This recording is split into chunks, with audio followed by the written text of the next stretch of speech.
한국에서 어떤 목사님이 공산주의자들에 의해서 총살당하게 되는 일이 있었는데, 그들은 목사님을 총살시키기 전에 너는 위대한 그리스도인 설교자다, 그러니 죽기 전에 그리스도에 대해서 설교 한번 해봐라. 그들은 반농담조로 이렇게 조롱하듯이 이야기를 했습니다. 근데 목사님이 이때 때는 요때다 하고 총살당하기 전에 45분 동안 설교를 했어요. 끝나고 났더니 총살을 시키려고 하는 부인들은 다 어디에 가버리고 혼자만 남아있어서 결국 산 거예요. 그는 후에 자신이 어떻게 그리스도인이 되는가를 말했습니다. 그의 어머니는 독실한 불교도였고 그리스도교를 반대했습니다. 그런데 그녀는 나병 같은 무서운 피부병에 걸렸고 눈이 보이지 않게 되었어요. 한 그리스도인 부인이 그녀의 집에 와서 예수님이 당신 집에 찾아오셔서 당신 죄를 용서하시고 당신 병을 치료해 주시고 하늘나라로 인도해야 하지 않겠습니까? 라고 겁이 많은 부끄러운 한 여인이 그냥 그 얘기를 하면 손상까지 도망가 버렸어요. 그녀는 이렇게 기겁하여 도망갔는데 그 어머니는 이 말을 듣고 곰곰이 생각해 봤어요. 그리고는 아들에게 이 부인에게 가서 좀 더 말을 해달라고 부탁을 드렸습니다. 그래서 그 부인이 왔어요. 그리고 그 부인에게 이야기를 듣고 난 다음에 그 어머니는 회심했습니다. 예수님을 받아들였어요. 회심하고 난 3일 후에 그의 피부병이 다 나았어요. 5일 후에 눈이 다 고침을 받았어요. 그러고 난 다음에 이 광경을 보는 아들이 엄마가 나은 걸 보고 그도 회심했어요. 회심한 그가 바로 유능한 아내와 함께 약 200명의 농아들이 있는 농아학교를 한국 대구에서 운영하고 있다고 합니다. 여러분에는 부끄러운 그런 말 한마디가 우리에게 잘 터져나오지 않아도 이 이야기가 많은 사람을 살리고 오늘 주변 세상을 놀랍게 바꿔 놓을 수 있다는 사실을 기억하십시오. 나의 서투르고 부끄러운 거 한마디라도 입을 열면 됩니다. 성령께서 여러분에게 감동을 주시면 용기를 내서 한마디라도 하시고 오늘 여러분이 행할 수 있기를 바랍니다. 따라서 합시다. 내 얼굴은 전도지다. 나는 작은 예수다. 나는 평안의 복음에 신을 신고 가는 자다. 아멘. 내 안에 복음이 들어왔습니다. 성령으로 인하여서 예수 그리스도가 나의 구세주라고 하는 사실을 알았습니다. 앞으로 내 아들 천국이 있음을 알았습니다. 소망이 생겼습니다. 성령께서 내 안에 지혜를 주시고 내 안에 피할 길을 주시고 내 마음 문둥이 같은 마음을 상처받은 마음을 치료해 주시는 분, 막대 같은 나를 하나님이 능력의 지팡이로 사용된 것처럼 나를 하나님이 부여잡고 사용해 주십니다.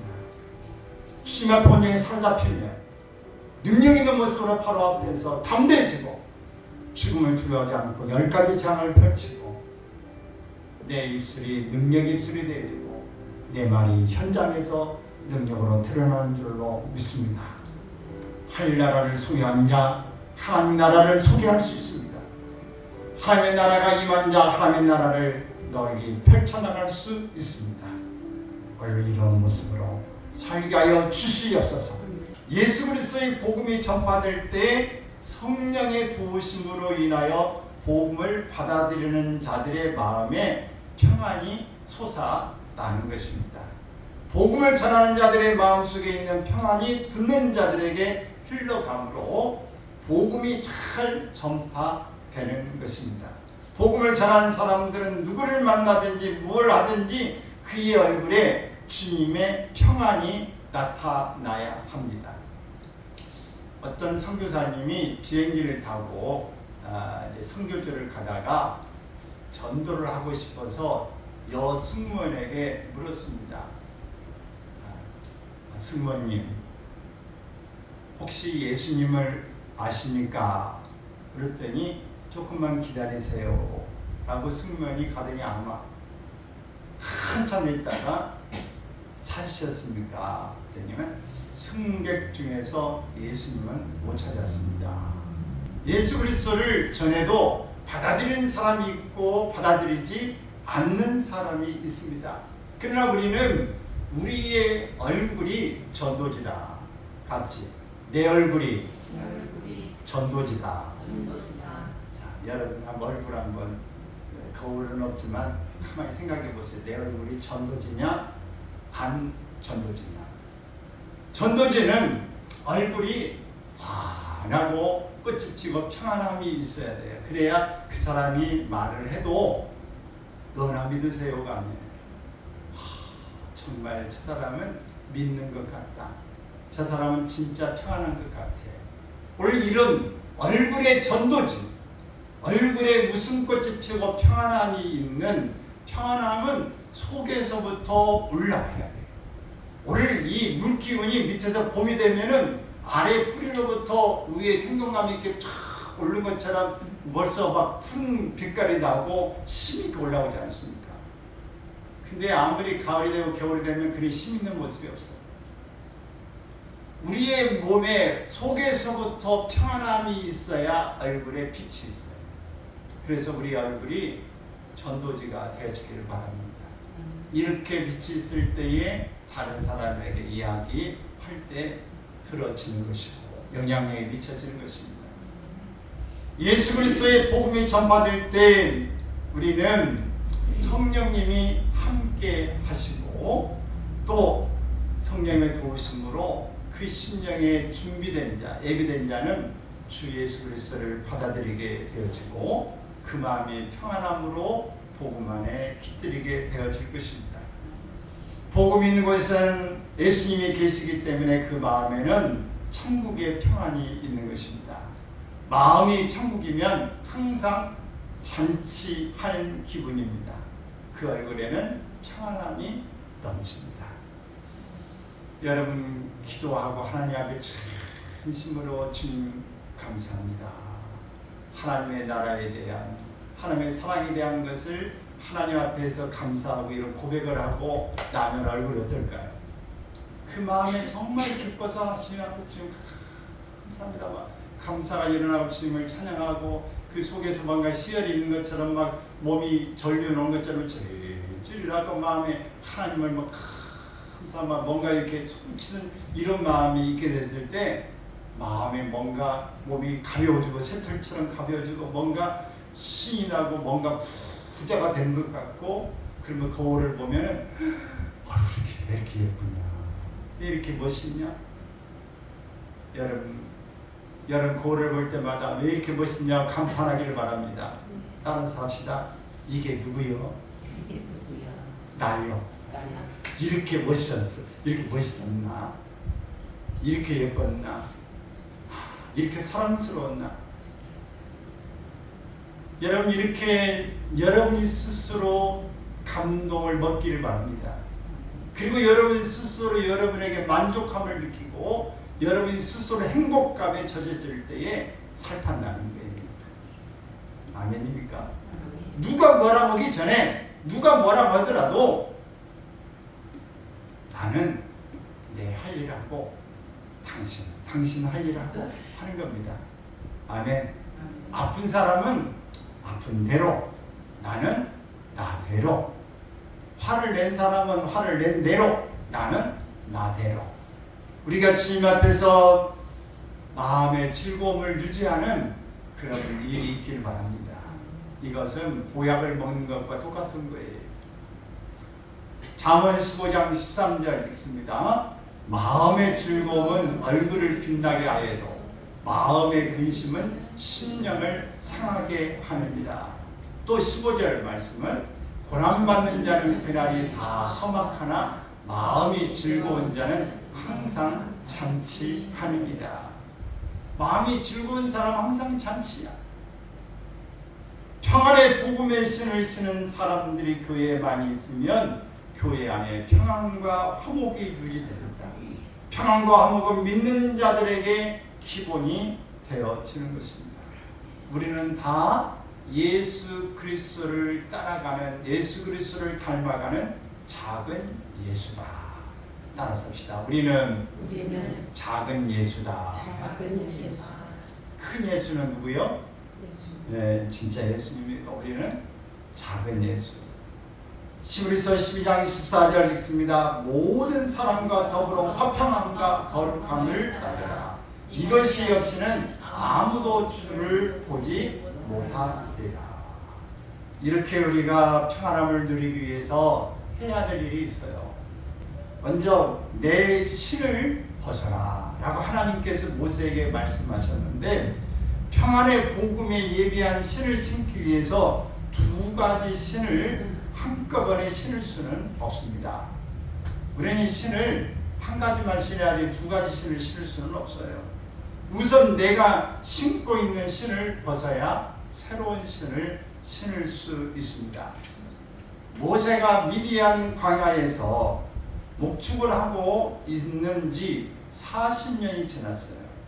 이렇게 40년을 지나다가 어느 날 갑자기 호렙산에 가시떨기에 불이 붙은 장면을 목격하게 됩니다.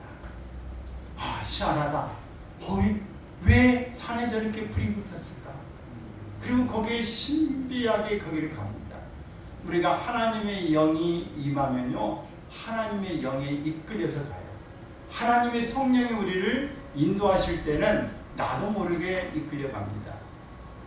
이끌림을 받는 것이죠. 이렇게 호렙산에 이르렀을 때에 음성이 들립니다.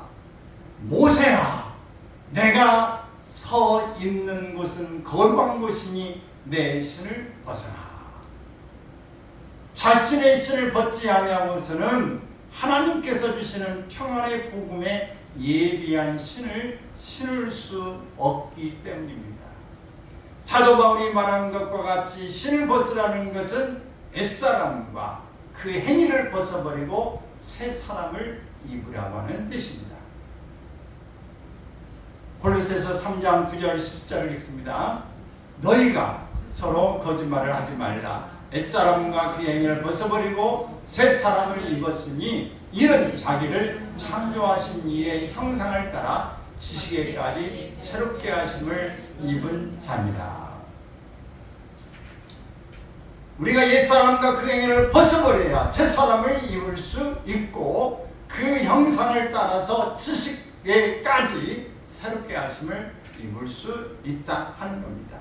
내가 신고 있는 신에는 세상적이고 인간적인 경험, 학식, 이론, 모든 이력이 그 속에 들어 있습니다.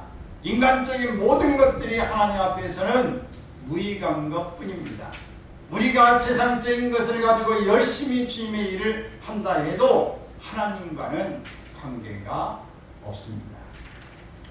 이사야 29장 14절 있습니다. 주께서 이르시되 이 백성이 입으로는 나를 가까이하며 입술로는 나를 공경하나 그들의 마음은 내게서 멀리 떠난다니 그들이 나를 경외함은 사람의 계명으로 가르침을 받았을 뿐이라.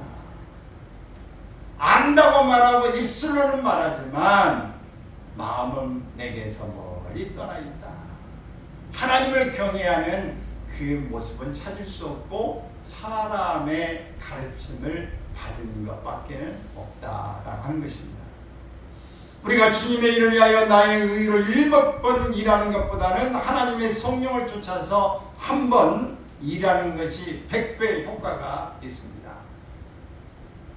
그래서 내 신을 벗으라 이렇게 말씀한 것입니다. 신을 벗는다는 것은 옛사람과 그 행위를 벗어버리는 것이고 우리 옛사람을 십자가에 못 박는 것이에요. 우리가 그리스도와 함께 십자가에 못 박아서 내가 그리스도와 함께 새롭게 산 것이다. 모세가 신고 있던 신은 바로 왕의 양자로서 40년간 갖고 있었던 권력으로 나는 무엇이든지 할 수 있다는 자만심으로 가득 찼던 때가 바로 바로 왕의 왕자의 삶의 시간이었어요. 결국 그의 교만으로 모세는 자기가 시브리인들 자기 동족을 구원해야 되겠다, 도와줘야 되겠다는 생각으로 교만한 마음으로 그저 돕다가 화가 나서 애굽인을 쳐 죽인 것으로 인해서 살인자가 되어지고 결국은 미디안으로 쫓겨나서 양치는 목자로 40년간을 지나게 된 이력을 갖고 있습니다. 애굽에서는 모세의 슬로건은 뭐냐? 나는 무엇이든지 할 수 있다. 나는 할 수 있다고 하는 것이 미디안 가기 전에 애굽에서 왕자로서의 모세의 모습입니다. 그러나 미디안 광야에서 40년을 지나면서 그의 슬로건은 뭐냐? 나는 할 수 없다. 자, 여러분은 나는 할 수 있답니까? 나는 할 수 없답니까? 나는 할 수 있다, 나는 할 수 없다. 1번입니까? 2번입니까? 두 개 다 맞아요. 여러분이 생각하는 것이 다 맞는데, 이 바울 사도의 고백처럼 내가 내 힘으로는 할 수 없다 말한 사람은 내 힘으로는 할 수 없다고 정답. 그러나 나는 할 수 없으나 그러나 믿음으로 그리스도 안에서는 나는 할 수 있다. 이것은 또 할 수 있다고 하는 게 정답이에요. 이 모세는 애굽에서 자기의 의로, 자기의 마음으로, 자기의 생각으로 나는 할 수 있다고 생각했으나 이제는 모든 권력을 내려놓고 한 다음에 나는 아무것도 할 수 없다고 하는 이 모세의 미디안에서의 삶을 볼 수 있을 때 하나님이 그를 불러내는 것이에요. 모세가 자기의 신을 벗었기 때문에 하나님의 기적이 이제는 나타날 때가 된 것입니다. 하나님께서 신을 벗은 자, 즉 옛사람과 그 행위를 벗은 자에게 그의 아들과 함께 모든 것을 은사로 주신다고 약속하고 있는 것입니다. 그래서 모세가 다 잊어버리는 그때에, 자, 로마서 8장 32절 읽습니다. 자기 아들을 아끼지 아니하시고 우리 모든 사람을 위하여 내주신 이가 어찌 그 아들과 함께 모든 것을 우리에게 주시지 아니하겠느냐.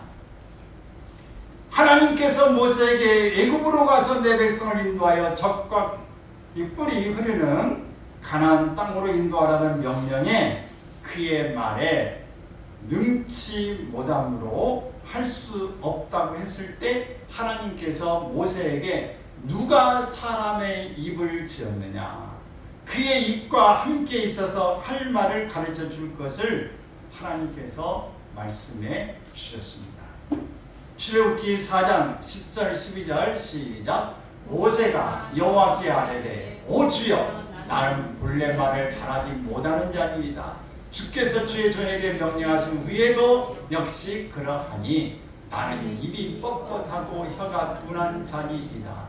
여호와께서 그에게 이르시되 누가 사람의 입을 지었느냐, 누가 말 못하는 자나 못 듣는 자나 눈 밝은 자나 맹인이 되게 하였느냐, 나 여호와가 아니냐. 이제 가라, 내가 내 입과 함께 있어서 할 말을 가르치리라. 우리의 입이 뻣뻣해서 말할 줄을 잘 몰라서, 말 주변이 없어서, 지혜가 없어서 말 못한다고 핑계대지 마시고, 우리 하나님께서 우리의 입술을 주장하시고 우리의 생각을 주장하셔서 하나님께 필요할 때 필요한 말을 하게 하실 줄로 믿습니다. 아이들이 이제 막 입을 뜨고 세너 살 되고 그러면 막 질문하지 않습니까? 저 사람 왜 저렇게 생겼어? 이건 왜 여가 있는 거야? 저건 뭐야?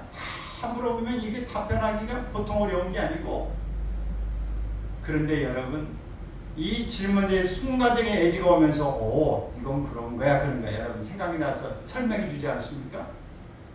미리미리 여러분이 생각하고 예상하고 있지 않지만 그걸 물어볼 때 답변을 할 수 있도록 우리 자녀에게 지혜를 주신 것처럼 여러분이 사랑하는 마음이 있고 우리 하나님의 뜻을 행하기를 원하면 하나님께서 미리미리 준비시켜 주신다. 여러분 두려워하지 않기를 바랍니다. 또 신을 벗음과 함께 이 모세에게 하나님이 호렙산에 부르실 때에 내 손에 있는 것이 무엇이냐고 물으셨어요. 그때에 모세가 뭐라고 대답합니까? 지팡이입니다. 그 지팡이를 던져라 라고 하나님이 말씀하세요. 그 지팡이를 던졌을 때 그 지팡이가 뭐가 됩니까? 뱀이 됐어요. 뱀이 돼서 막 저는 생각만 해도 뱀이 지금 무서운데 이 뱀이 됐어요. 근데 이 뱀이 되면 막 그 움직이는 걸 봤는데 이 뱀은 물론 광야이니까 뱀을 모세는 많이 봤겠죠. 그 당시에는 뱀이 많이 있었지 않습니까? 농약을 안 치고 그러니까 야생 동물에 많았습니다. 근데 이 바로 궁궐에서 살 때에 이 모세가 술사들이 술법으로 이 지팡이가 뱀이 되게 하는 것을 수없이 봤을 겁니다. 그 많은 것들이 이적을 행했거든요. 우리 10가지 이 재앙을 나중에 행할 때도 보면은 다 나오지 않습니까? 뱀을 이렇게 되게 할 때 되게 하고 피가 되게 하기도 하고 막 네? 놀라운 일들이 일어나게 하는 게 술법사들이 다 하는 것들을 압니다. 그래서 이렇게 모세도 이 뱀이 되게 하는 거 봤어요. 그러면서 야, 너 뱀의 꼬리를 잡아라 라고 얘기했어요. 여러분 뱀꾼들은 뱀의 어디를 잡습니까? 머리를 잡아요. 머리를 잡지 꼬리를 잡으면 어떻게 돼? 확 돌아가지고 물림을 당하기 때문에 이게 꼬리 잡는다는 얘기는 그것은 하나님께서 겸손하게 순종하는 일을 말씀하시는 거예요. 뱀이 막 움직이고 사람이 있는데 뱀의 꼬리를 잡아라 라고 말씀하시는 거예요. 겸손해야, 교만함을 버려야 적을 물리칠 수 있는 것입니다. 뱀이 됐던 모세의 지팡이가 하나님의 지팡이가 되므로 모세가 이 지팡이로 많은 기적을 나타내게 된 것입니다. 우리들도 하나님의 것이 될 때 하나님의 능력으로 쓰임받게 되는 줄로 믿습니다. 하나님께 우리가 쓰임받으려면 하나님의 이 도구로 마음껏 우리가 순종하고 꼬리 잡으라고 잡고 던지라면 던지고 잡으라면 잡는 일이 일어나야 될 줄로 믿습니다. 그럴 때에 그 지팡이가 능력의 지팡이로 사용되게 되는 것입니다. 또 하나님께서 모세에게 말씀했어요. 야, 네 손을 품에 넣어라 라고 했어요. 손에 품에 넣습니다. 빼라. 그랬더니 손이 어떻게 됐어요? 문둥병이 파랗게 되어지는 것입니다. 손이 하얗게 바뀌어버린 거예요. 얼마나 놀라운 일입니까? 이것은 인간 그 자체는 하나님 앞에 무감각한 문둥이와 같이 버려진 상처 많은 마음을 말해주고 있는 것입니다. 여러분 문둥이 이 나병 환자라고 그러죠. 나병 환자들은 어때요? 함께 가족이 살지 못하고 옛날에는 다 한쪽 동네방에 따로 살았어요. 지금도 마찬가지로 나혼자촌이 있습니다. 나혼자촌이 이렇게 따로 되어져 있고 소록도 같은 데가 대표적인 것들이죠. 이렇게 해서 그들이 살면서 이제 어느 정도 치료가 되고 이런 사람들은 따로 살면서 돼지 농사도 짓고 여러 가지 이렇게 살게 됩니다. 손양호 목사님이는 여수의 내양원도 가보면 그 주변에 그 나환자들이 지금도 살고 있어요. 그래서 그냥 보면 막 짐승들의 돼지 냄새라든지 이런 것들이 엄청납니다. 그래서 깜짝 놀랐어요. 이것은 그 문드러진 것을 아픔을 느끼기보다는 무감각한 일이고 소외감을 받고 사람들의 배척감을 받고 놀림감을 받고 저주를 받았다고 하는 것 때문에 정말 마음이 상할 대로 상한 심령이 바로 이 문둥병이 생긴 거예요. 오늘 우리는 다 이런 마음을 가지고 있는 것입니다. 근데 하나님께서 다시 모세에게 말씀합니다. 손을 다시 품에 넣어라. 그리고 다시 빼라. 그랬더니 손이 예전의 정상의 모습으로 바뀌어 돌아온 것입니다. 우리의 마음과 우리의 모든 감각은 이렇게 생겼지만 오늘 하나님이 함께 하실 때 모든 것들이 회복될 수 있음을 말씀하고 있는 것입니다. 우리가 지팡이같이 보잘것없지만 능력의 지팡이로 되어지고 우리의 마음이 심령이 치유가 되어지고 우리의 모든 것들이 하나님의 마음으로 강해지는 그런 것들은 하나님의 손에 붙잡힐 때 하나님의 사람이 되어질 때에 예수님 우리 안에 들어올 때 가능하다고 하는 것을 말씀하고 있는 것입니다. 우리의 더럽고 상처받은 마음을 치유하셔서 하나님이 사용해 주신다는 것을 우리는 기억하시길 바랍니다. 다 상처 없는 사람은 없어요. 다 이런 사람들 하나님이 하나님 앞에서 담대하게 바로 앞에서도 할 말을 똑부러지게 하고 하나님이 이렇게 하신다고 자신만만하게 할 수 있는 일은 하나님이 함께 하시고 그의 마음을 만지셨기 때문에 능력의 지팡이를 들려주셨기 때문에 가능한 것입니다. 오늘 우리도 담대하게 기죽지 않고 모든 일을 할 수 있는 것은 하나님이 함께 하시는 능력이 우리에게 임할 때에 이렇게 될 줄로 믿는 것입니다. 할렐루야. 예수 그리스도의 이름을 소유한 자, 성령이 임한 자에게는 이렇게 일어난다. 성령이 아니고 누구라든지 주라고 주 예수님을 할 수 없다고 했기 때문에 성령이 임하고 주님을 모신 자에게는 표적이 따른다고 마가복음 16장 17절 18절에서 말씀합니다. 시작. 믿는 자들에게는 이런 표적이 따르리니 곧 그들이 내 이름으로 귀신을 쫓아내며 새 방언을 말하며 뱀을 집어 물리며 무슨 독을 마실지라도 해를 받지 아니하며 병든 사람에게 손을 얹은즉 나으리라 하시더라. 모세의 지팡이가 뱀이 된 기적이나 그의 손에 문둥병이 파란 체험을 하게 된 것은 그가 하나님의 평안의 복음의 신을 신었기 때문에 나타나는 것입니다. 평안의 복음의 신은 모세의 발을 보호하듯 하나님께서 그를 보호하심으로 이스라엘 민족을 꿀과 젖이 흐르는 가나안 복지로 인도할 수 있었던 것입니다. 이 평안의 복음의 신을 신은 사람은 그의 마음이 예수님의 마음을 담게 되어서 온유와 겸손과 안정된 심령으로 하나님의 인도하심에 따라 세상을 이길 수 있게 되어지는 것입니다. 할렐루야. 오늘 모세에게 먼저 뭘 벗어라? 내 신을 벗어라. 또 내 손에 있는 것이 무엇이냐고 말씀하셔서 그것을 뱀이 이제 지팡이가 되게 하셨다. 그 다음에 손을 풀면다라고 해서 문둥병이 다시 회복되게 하셨다. 자, 이렇게 믿음의 선진들의 경우가 다 하나님을 만나고 하나님의 능력 안에서 이루어졌던 경험들, 이렇게 모든 말씀들을 하고 있습니다. 하나님께서 아브라함을 부르실 때도 첫째 조건이 뭐냐? 본토 친척 아비집을 떠나라 말씀하셨어요. 자기의 신을 벗고 하나님의 복음의 신을 신고 하나님의 인도하심을 따를 때에 너로 큰 민족을 이루고 내게 복을 주어 내 이름을 장대케 하리니 너는 복의 근원이 될지라. 우리 계단에 올라오다 보면 성부를 이 구절을 써놨는데 여러분 보시는지 모르겠어요. 먼저 하나님이 우리를 부르실 때 조건이 본토 친척 아비집을 떠나라. 그러면 어떻게 하겠다? 너로 복의 근원이 되게 하겠다. 큰 민족이 되게 하겠다. 이렇게 말씀하셨어요. 아브라함이 살고 있던 곳은 우상의 도시입니다. 아담 안에 있는 이 도시로서 멸망받을 것뿐입니다. 그가 고향을 떠난 것은 곧 그의 신을 벗고 평안의 복음의 신을 신었을 때 하나님께서 아브라함에게 너를 축복하는 자에게는 내가 복을 내리고 너를 저주하는 자에게는 내가 저주하리니 땅의 모든 족속이 너로 인하여 복을 받을 것이니라. 이렇게 창대케 한다, 복의 근원이 되게 한다. 네가 축복하는 자, 이 복을 내리는 자, 모든 이렇게 아브라함의 중심이 있어서 하나님을 대리하는 자로 삼아 주시겠다고 하는 것입니다.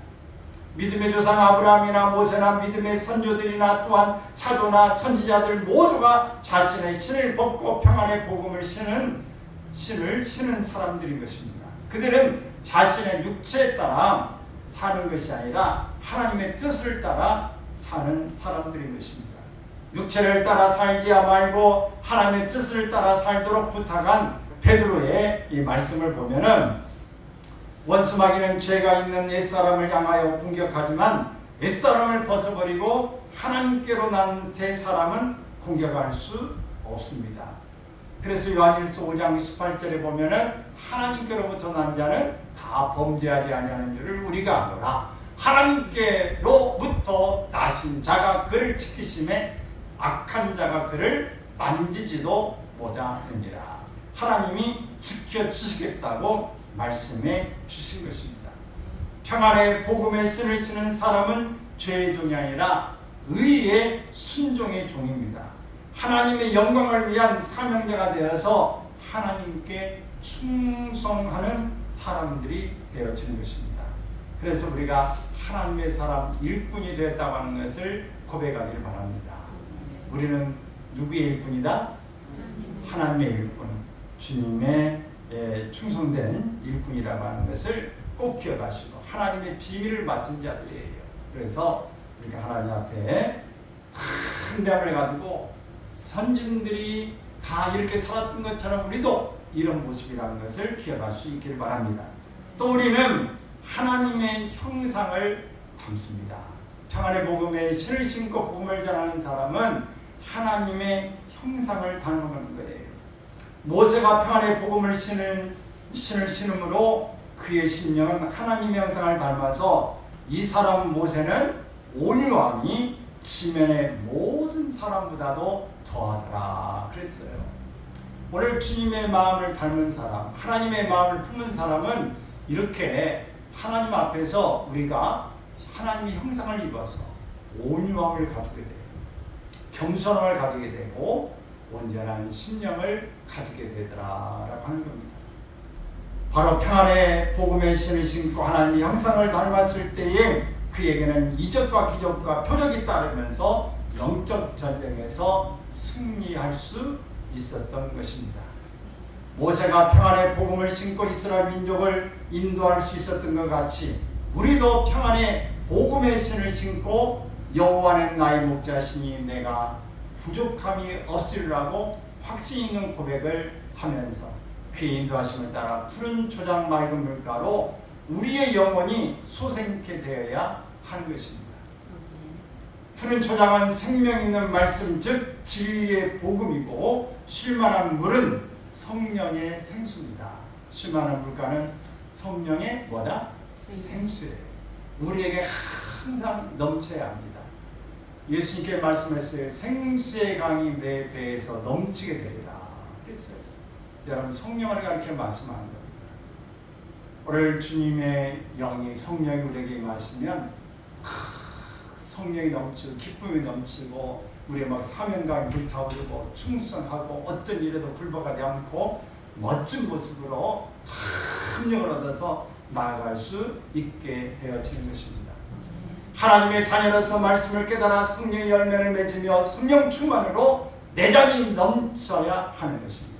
내장이 넘치면 원수마귀가 침입할 수도 없고 더러운 것이 들어올 수가 없고 오직 말씀의 능력과 성령의 인도하심으로 다른 사람들에게 하나님의 증인이 되어지는 것입니다. 그래서 그리스도의 증인은 연약한 자를 강하게 하고 병든 자를 고치고 상한 자를 싸매어 주면서 쫓겨난 자를 돌아오게 하고 잊어버린 자를 찾아오는 것입니다. 이와 같이 평안의 복음의 신을 신고 그리스도의 증인이 된 자는 능력과 성령과 큰 확신을 갖고 있기 때문에 원수마귀가 한 길로 왔다가도 몇 길로 도망갈까요? 7길로 도망가는 줄로 믿습니다. 여러분에는 자나깨나 주님의 복음을 전해야 돼요. 너희는 떨을 얻든지 못 얻든지 항상 주의 복음을 전하라.